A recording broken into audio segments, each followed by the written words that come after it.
So Bob, you end up being one of the few critics of visual poetry in the world, an independent scholar by your definition. So what's it like being an independent scholar of visual poetry from Port Charlotte, Florida? It's terrible, Geof. I can't stand it.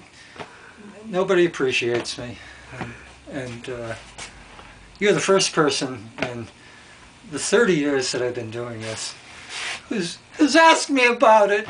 That's Is that enough? That's great. Not yet. That's Not yet. And so, hey Bob, why isn't there enough visual poetry stuff on your blog anymore? Why is it all haiku right now? Well, I think that visual poetry evolved from haiku, and I'm just going back to the beginnings, and also because I hope to do a book on haiku. One of my hopes always was that I'd do a book on something the general public would be interested in, and haiku is much more commercially viable, I think, than visual poetry, at least right now.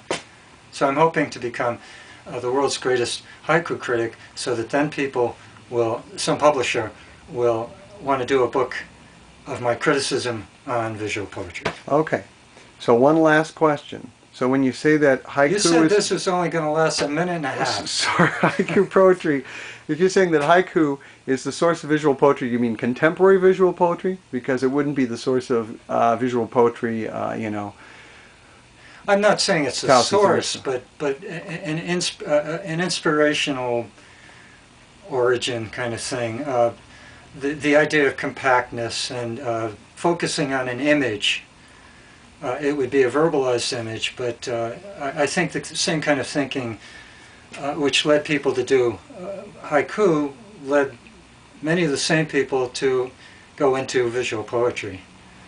Great. Bob, me and the rest of the gang at DVQP, thank you very much for this interview. Have a great day.